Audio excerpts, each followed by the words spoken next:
Welcome back to my channel. मैं सुजाता जौहरी आप लोगों को अपने यूट्यूब चैनल पर स्वागत करती हूं। तो जो लोग मेरे चैनल में नए होंगे मेरे चैनल को लाइक कर लीजिएगा, सब्सक्राइब कर लीजिएगा, बेल आइकन बटन को प्रेस कर लीजिएगा।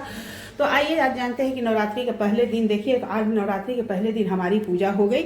मैं इससे पहले का वीडियो नहीं बनाने पाई आप लोगों के लिए कि कैसे हमें नवरात्रि में कलश स्थापना करना है और क्या करना है, लेकिन आज जब मैं पूजा कर ली तो उसके बाद से आप लोगों को मेरा वीडियो आप लोगों के सामने आएगा।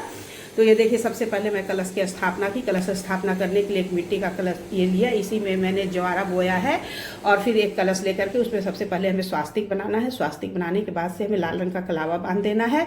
फिर इसके अंदर हमें जल भरना है। जल भरने के बाद से हमें जल में लौंग, इलायची, सुपारी, पान का पत्ती, फूल, दूब और एक हल्दी का गांठ, एक सिक्का डाल के कलश को एक अंदर, उसके बाद उसके ऊपर हमें पंचपल्लव लगा देना है। पंचपल्लव लगाने के बाद से एक आप या तो घर से कटोरा ले लीजिएगा, कुछ उसमें चावल भरना है। चावल भरने के बाद उसमें हमें अष्टदल कमल बनाना है और अष्टदल कमल बनाने के बाद से हमें अष्टदल कमल बनाने के बाद उसके ऊपर हमें नारियल के में हमें लाल रंग का वस्त्र लपेटना है, या तो आप लाल रंग की चुन्नी भी लपेट सकती हैं। और उसके बाद उसे हमें 7 बार कलावा से लपेट लेना है। फिर हमें कलश के ऊपर स्थापित करना है। उसके बाद हमें पूजा शुरू करनी है। तो पूजा सबसे पहले हमें देखिए गणेश जी, लक्ष्मी जी को नए वस्त्र पहना के स्थापित करना है और सबसे पहले हमें गणेश जी की पूजा करनी है। चंदन लगाना है, सिंदूर लगाना है, उसके बाद से फूल चढ़ा करके दीपक जला देना है और गणेश जी के लिए अलग से हमें भोग लगा देना है।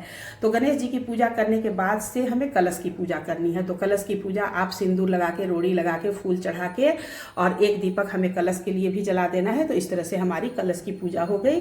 कलश की पूजा हो गई, गणेश जी की पूजा हो गई। उसके बाद हमें माता रानी की पूजा करनी है। तो देखिए हमारी माता काली माता यहाँ है, लेकिन यहीं पे मैं दुर्गा जी को भी स्थापित करती हूँ। दुर्गा जी का स्थान दूसरी जगह है, लेकिन नवरात्रि में 9 दिन मैं यहीं पे उन्हें एक चौकी लगा करके रखती हूँ और 9 दिन इनकी प्रेम भक्ति से पूजा करती हूँ। तो देखिए इस तरह से दुर्गा जी को भी रेडी करके और तैयार करके उसके बाद से उन्हें बैठा देना है। बैठाने के बाद से फिर हमें देखिए क्या करना है, उनकी पूजा कर देनी है। पूजा करने के बाद हमें फूल और देखिए प्रतिदिन हमें 1 बतासा और 2 लौंग पान के पत्ते पे माता को जरूर से समर्पित करनी है।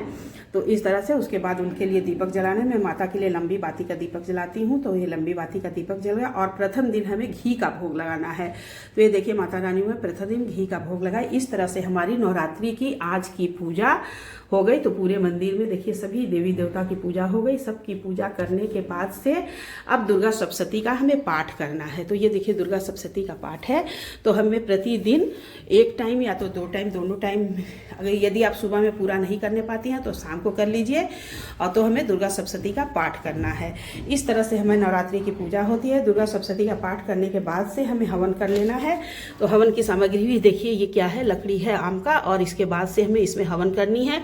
हवन करने के बाद से हमें माता की आरती कर देनी है। तो इस तरह से हमारी नवरात्रि की पूजा संपूर्ण हो जाती है। तो आप लोगों को यदि मेरा वीडियो अच्छा लगा होगा तो मेरे वीडियो को लाइक कर दीजिएगा, कमेंट कर दीजिएगा एवं शेयर कर दीजिएगा।